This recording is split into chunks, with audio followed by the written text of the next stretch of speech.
எங்க ஊர்ல ஒரு டீ கடைக்காரர் ரொம்ப அழகா ஒரு மரத்தை தடுத்த மரம் வெட்டுறதை நிறுத்தினாருங்கய்யா. சாலையை விரிவுபடுத்த போறேன்னு சொல்லிட்டு பக்கத்துல இந்த மரத்தையெல்லாம் வெட்டிட்டு வந்தாங்க. இவருடைய டீ கடை பக்கத்துல பாத்தீங்கன்னா ஒரு பெரிய மரம் இருந்துச்சு. அளந்து போட்டு போயிட்டான். உடனே இவர் என்ன பண்ணாரு, சபரிமலைக்கு மாலை போட்டிருந்த நேரம் அந்த இடத்துல ஒரு வேலை குத்தி வச்சு ஒரு விளக்க பத்த வச்சு கட்டிட்டு சபரிமலைக்கு போயிட்டாரு. மரத்தை வெட்ட வந்த ஆளுங்க என்ன பண்ண, அதிகாரிகள் ஆகா இது சாமி மரமாச்சேன்னு சுத்தி கும்பிட்டு விட்டு போயிட்டான். ஐயா ஐயா இவர் சொன்னார்ல மரத்தை காப்பாத்துருக்கு, அந்த ஆள் ஹோட்டல் வச்சுக்கிட்டு இருந்தார், ஒழுங்காக வருமானம் வரல. உடனே ஒரு ஐடியா போட்டான், சாமி படத்தை மாட்டி மரத்தை கடிச்சு பக்கத்தில் உண்டியில் வச்சா நல்லா வருமானம் வரும் இல்லை, அதனால தான் மரத்தை காப்பாற்றினான். அங்கேயும் காசு தான் வந்துச்சு. சரி ஐயா, உண்டியல் வச்சது உண்மைதாங்க, காசு விழுந்தது உண்மைதான். 3 மாசத்துல அந்த உண்டியல் காணாம போச்சு. அதை திருடினது இவர் தாங்கிறது எனக்கு மட்டும் தான் தெரியும். அதை வெளியில சொல்லல. இன்னைக்கு சாமிக்கு போட்ட காசு எங்க போன என்ன சாமியை தூக்கிட்டு போகுது, எவனோ கொண்டு போறேன், சாமி கொண்டு போச்சு நினைச்சிட்டு இருக்க வேண்டியதுதான். ஐயா, இப்படி அழிக்கப்படுற இந்த நீலகிரியினுடைய சிறப்பு 1-2 இல்லைங்கய்யா. இந்த மலை பிரதேசத்தில் பார்த்தீங்கன்னா 2200 வகை தாவரங்கள் இருக்குங்கய்யா. அதில் 86 வகை தாவரம் பார்த்தீங்கன்னா இந்த நீலகிரி மண்ணில் மட்டுமே வளருங்க. இதை வேற எங்கேயும் கொண்டு போய் வளர்க்க முடியாது. அது மட்டும் இல்லைங்க, 3 மாநிலத்துக்கு தேவையான ஆறுகளை உற்பத்தி செய்யக்கூடிய இயற்கை நீர் தொட்டின்னு இதுக்கு பேர் பெற்றிருக்குங்கய்யா. அந்த இயற்கை நீர் தொட்டி இன்னைக்கு என்ன ஆயிருக்குன்னு கேட்டிங்கன்னா கொஞ்சம் கொஞ்சமாக அழிந்து வறண்டு அந்த இருந்த ஆறுகள் எல்லாம் இன்னைக்கு ஓடையாக மாறிக்கிட்டு இருக்குங்கய்யா. ஒரு மலை பிரதேசம்னா 66% காடு இருக்கணுங்கய்யா. சமவெளி பகுதியாக இருந்தால் 33% காடு இருக்கணும். எங்களுடைய பகுதியில் இன்னைக்கு என்ன இருக்குன்னு நினைக்கிறீங்க, வெறும் 20%க்கும் குறைவான காடுகள் தான் இருக்குது. சமவெளி பகுதி சொல்லவே வேண்டியதில்லை, 10%லேருந்து மிகவும் குறைஞ்சு போயிட்டே இருக்குது. அதை விட ஒரு முக்கியங்க, இந்த மனிதனுடைய உணவுப் பொருட்கள்லாம் அழிஞ்சு போச்சுன்னா அதனுடைய மரபுகளை எடுக்கக்கூடிய காடுகளில் ஒரு பகுதி இருக்கு, அதை மரபு சொத்துன்னு சொல்றோம். அப்படிப்பட்ட மரபு சொத்துக்கள் வெறும் 4% தாங்க இருக்கு. இயற்கையினுடைய அழிவினுடைய அந்த பாதிப்புக்கு ஏதாவது ஒரு உதாரணமாக சொல்லணுங்க. எல்லாரும் வர்ற அத்தனை பேரும் போய் பார்க்குற இடம் இந்த படகு இல்லம். ஒரு காலத்தில் எப்படி இருந்துச்சுங்களா, அந்த தண்ணியை பார்த்தீங்கன்னா அப்படியே பளிங்கு மாதிரி இருக்கும், எடுத்து குடிக்கிற அளவுக்கு தூய்மையான தண்ணியாக இருந்தது. இன்னைக்கு அந்த படகு இல்லத்தோட நிலைமை என்ன தெரியுங்களா, நல்ல என்ன நிறம்னு கண்டுபிடிக்க முடியாது. பச்சை மாதிரி இருக்கும், நீல மாதிரி இருக்கும், கருப்பு மாதிரி இருக்கும் ஒரு தண்ணி. ஏன் அப்படி மாறி போச்சுன்னு கேளுங்க, அந்த நீர் இயற்கை அழிச்சதுனால ஓடைகள் எல்லாம் வத்தி போய் படகு ஓட்டுறதுக்கு தண்ணி இல்லை.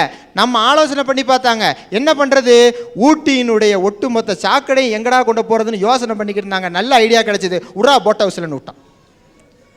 ஒட்டுமொத்த சாக்கடையினுடைய சங்கம் ஐயா அந்த ஏரி. இன்னைக்கு வருகிற எல்லா மக்களும் அதில் போய் அழகாக காதல் ஜோடியை பார்க்கணும். அதுக்குள்ளே அந்த படகுல இருந்து கை தண்ணியை விட்டு அந்த கையில் அள்ளி தெளித்து புல்லரிக்கிற அந்த காட்சி இருக்கு பாருங்க. அந்த காட்சியை பார்க்கும்போது அவங்களுக்கு புல்லரிக்கும், அது எங்களுக்கு ஃபுல்லாக அரிக்குங்க அதை பார்க்கும்போது. இயற்கையை பற்றி முதல் சிந்தனையை கொடுத்தவன் நம்மளுடைய வள்ளுவனுங்கய்யா. மணி நீரும் மண்ணும் மலையும் அணி நில காடும் உடையது அரண் அப்படிங்கிறாருங்கய்யா. நல்ல தண்ணி, சுத்தமான நீர், மண்ணினுடைய வளம், இயற்கையினுடைய அழகு மாறாத காடு, இது 3 தாண்டா உனக்கு அரண்னு சொன்னார். அரண்னா பாதுகாப்பு பண்றோம். இன்னைக்கு ஒவ்வொரு நாடும் கோடிக்கணக்கான செலவை எதற்காக செலவிடுகிறது தெரியுங்களா ஐயா, நாட்டினுடைய எல்லையை பாதுகாக்கிறதுக்கு. இயற்கையான காற்று இல்லை, நோயினுடைய பாதிப்பு, எத்தனை குழந்தைகள் செத்து கொண்டிருக்கிறது. விஷம் என்ற உணவை சாப்பிட்டு எத்தனை தாய்மார்களுடைய தாய்ப்பால் விஷமாகி கொண்டிருக்கிறது, குழந்தைகள் செத்து கொண்டிருக்கின்றன. பணம்னு சொல்லி இயற்கையை அழிச்சு தனக்கே கொல்லி வைத்துக் கொள்கிற இவர்களை போன்றவர்களால் பாதிக்கப்பட்ட மக்களுடைய சார்பா அழிக்காதே, இந்த இயற்கையை அழிக்காதே, இறுதியில் பணம் உனக்கு கொல்லி வைக்காது, நீயே உனக்கு கொல்லி வைத்துக் கொள்ள போகிறாய். தயவு செய்து நினைத்து பாருங்கள், எல்லையை மட்டும் பாதுகாக்கிறோம், இத்தனை அழிவுகள், உயிரினங்களுடைய சாவு, மனித மரணம், தாய் மண்ணினுடைய மரணம், இத்தனையும் இழந்தபின் இந்த எல்லையை காத்து என்ன பயனுங்கய்யா? எல்லை காப்பு மட்டும் என்ன செய்ய போகுது? முதல்ல அதை விட முக்கியத்தை இந்த இயற்கையை காப்பதற்கு கொடுங்கள். இயற்கைக்காக உங்களுடைய நிதியை கொடுங்கள், இயற்கைக்காக உங்களுடைய உயிரையும் கொடுங்கள், அது தப்பு இல்லை. தமிழ்நாட்டுக்கு சார் இப்ப 2007 இருக்கும், 2025க்குள்ள கிட்டத்தட்ட 12 கோடி மரத்தை நாம் நட வேண்டும். நட்டாதான் தமிழ்நாடு வளமா மும்மாறி பொழியும். அதனால தான் ஊட்டியை சுத்தி பார்த்தேன். எவ்வளவு மரங்கள் வெட்டப்பட்டிருக்கு, எத்தனை வனங்கள் அழிக்கப்பட்டிருக்குது. கண்ணீர் வடிச்சேன், ரத்த கண்ணீர் வடிச்சேன். ஆனா ஏதோ ஊட்டிக்கு வந்தோம், அரட்டை அரங்கத்தில் பேசிட்டு போகணும் இல்லாம, நாளைக்கே ஊட்டியில எங்களால் முடிந்த அளவுக்கு மரக்கன்றுகளை நடக்கூடிய இந்த பணியை தொடங்கி விட்டுத்தான் ஊட்டியை விட்டு இந்த அரட்டை அரங்கம் செல்லும் என்று இந்த அரட்டை அரங்கத்தின் குழு முடிவு செய்திருக்கிறது. அந்த அடிப்படையிலே நாளை ஊட்டியிலே மரக்கன்றுகளை நடுவோம், அந்த பணியை நாங்கள் தொடர்வோம். அதை பராமரிக்கிறதுக்கும் அதை வளர்க்கறதுக்கும் நல்ல இதயங்கள் படைச்ச நிதி திரட்டுவோம், மரக்கன்றுகளை நடுவோம். கர்த்தர் இருக்கும் இடம் தேவாலயம், கருணை இருக்கும் இடம் எங்களுடைய சேவாலயம் என்று சொல்லி கோத்தகிரியைச் சேர்ந்த சேவாலயம் அமைப்பின் சார்பிலே ஜெய் வெங்கடேசன், வில்லியம், ஜீவானந்தம், விஜயன் மனித நேயத்தோடு மரக்கன்றுகளை நடும் இந்த திட்டத்துக்கும் அதை பராமரிக்கவும் நிதியாக 50,000 ரூபாயை இந்த அரட்டை அரங்கத்தின் மூலம் இந்த மேடையிலேயே இவங்கள் நிதியாக தருகின்றார்கள். இந்த மரக்கன்றுகளை நட்டு அவற்றை பராமரிப்பதற்காக ஒரு அமைப்பை ஏற்படுத்துகின்றோம். அந்த அமைப்புக்கு இவர்களும் நாங்கள் பக்க பலமாக இருப்போம், தக்க பலமாக இருப்போம், மரக்கன்றுகளை நடுவோம், அவற்றை நாங்கள் தண்ணீர் விட்டு வளர்ப்போம் என்று இங்கே உறுதியளிக்கிறார்கள். அவர்களுக்கு நன்றி இருக்கின்றார்கள். திருடாதே பாப்பா திருடாதே, இயற்கையை திருடாதே. இந்த இயற்கை என்பது நம்ம முன்னோர்கள் என்ன சொன்னார் தெரியுமா? பஞ்சபூதங்கள் சொன்னாங்க. சூரியன், வானம், காத்து, நிலம், நீர். இது சரியான முறையில் சரியான அளவில் இணைஞ்சதுனால தான் பலம் பெருச்சு. அந்த சூழ்நிலை ரம்மியமா ஏற்பட்டுச்சு. ஆரம்ப காலத்தில் எந்த விஞ்ஞானமும் ஆரம்ப காலத்தில் மனித குலத்துக்கு சேவை செஞ்சது. விஞ்ஞானம் வளர்ச்சி மனிதனுக்கு தேவை. எப்படி தேவை? மனிதனுக்கு விஞ்ஞானம் சேவை செய்ய, மனிதனை அழிக்கக்கூடாது. அழிக்கக்கூடிய விஞ்ஞானம் தேவையில்லை. விஞ்ஞான வளர்ச்சியில் ஏற்பட்டதுனால இன்னைக்கு எப்படி இருக்கிறோங்க?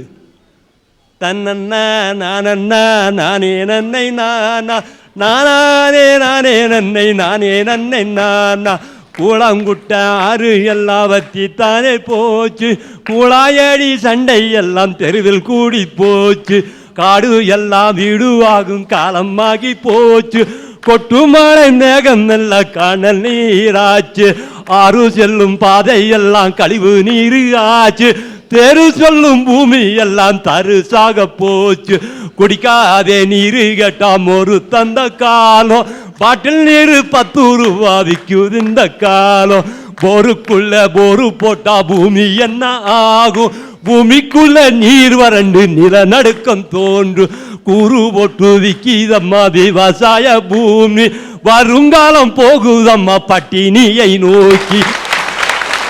நாம் சுவாசிக்கூடிய காத்து சுத்தமா இருக்கணுமா இல்லையா? இருக்கணுமா வேண்டாமா? இருக்கணும். இருந்தா தான் நாம ஆரோக்கியமா இருக்க முடியும். அதனால தான் நம்ம முன்னோர்கள் சுத்தமா இருந்தால்தான் ஆரோக்கியமா இருந்தாங்க. எளிமையாக தோட்டத்தில் இருந்தாங்க, கடினமா உழைச்சாங்க. இப்ப நாம் கடினமா உழைக்கக்கூடிய சூழ்நிலையா இருக்கலாம்? நிச்சயமா இல்லை. நம் சிந்தனை வேறு வகையா போயிடுச்சு. காடு இல்லைன்னு எதிர்காலம் நாமளா போய் எரு போடுறோம் காட்டுல, இல்லை இலக்கம் குப்பை கொண்டு போடுறோம். இயற்கையாக இந்த மிருகங்களும் பறவைகளும் பிராணிகளும் தாயா அந்த பாதுகாக்குது. ஆனா காடை பாதுகாக்கல நம்ம மனுஷனுக்கு எவ்வளவு பெரிய ஆபத்து இருக்குது உணர்றோமா இல்லையா? உணர்ந்தா மட்டும்தான் செயலுக்கு வரணும். இத்தனை ஆண்டை தூங்கிட்டு இருந்தீங்கன்னா கதை பேசிட்டே போலாம், சினிமா பார்த்துட்டே போலாம், அது பரவாயில்ல இது பரவாயில்லன்னு. உங்களை நீங்கள் இப்ப நோயாளிகளா இருந்துட்டு இருக்கிறீங்க என்பது உணரணும். நாட்டு பற்றோட நாம சிந்திக்கணும். எதிர்காலத்தில் நம்ம குழந்தைகள் தேவ குழந்தைகள் ஆரோக்கியமா இருக்கணும்னா சுத்தமான காத்தும் சுத்தமான தண்ணிக்கு நாம இப்பிருந்து நடவடிக்கை தாகணும். பேசுவது, வேடிக்கை பார்ப்பது, சிரிப்பது அல்ல வாழ்க்கை. துணிச்சலான செயலுக்கு வரணும்.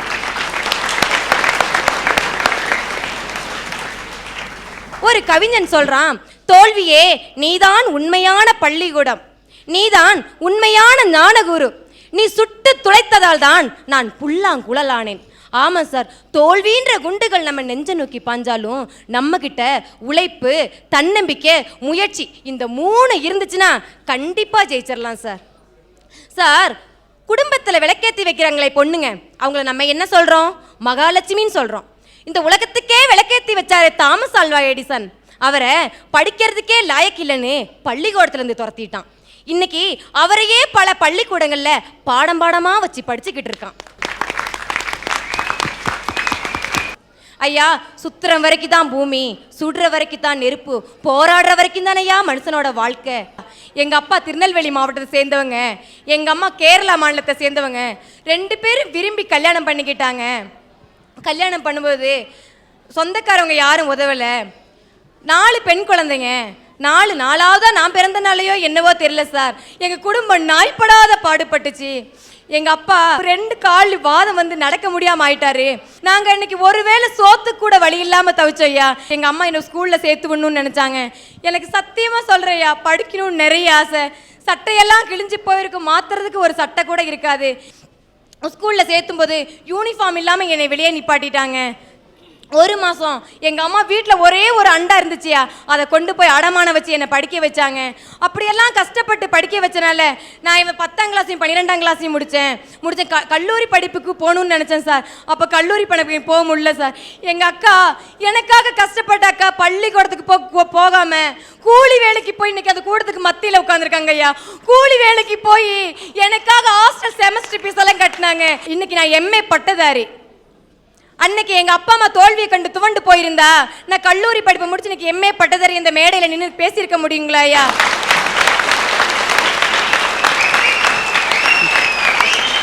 6 மாசத்துக்கு முன்னாடி பஞ்சாயத்து தேர்தல்ல பெண்கள் தொகுதியை எங்க வார்டு அறிவிச்சாங்க. எனக்கும் போட்டி போடணும்னு ஒரு சின்ன ஆசை. நான் ஒரு பெரிய கட்சியில போய் சீட்டு கேட்டேன், கிடைக்கல. அந்த தோல்வியை கண்டு நான் துவண்டு போகல. எங்க ஊர் மக்கள் சொன்னாங்க, நாங்க இருக்கோம், நீ போய் தேர்தலில் போட்டியிடுமான்னு சொன்னாங்க. நாமினேஷன் கட்டுறதுக்கு கூட பணம் இல்லை சார் என்கிட்ட. ஆனா எங்க கிராமத்து மக்கள் எனக்கு பணம் கொடுத்து உதவி பண்ணாங்க. இன்னைக்கு நீலகிரி மாவட்டத்திலே சுயேட்சை வேட்பாளர்களை அதிகமா ஓட்டு வாங்கி ஜெயிச்ச பெருமை எனக்கு இருக்குங்க ஐயா.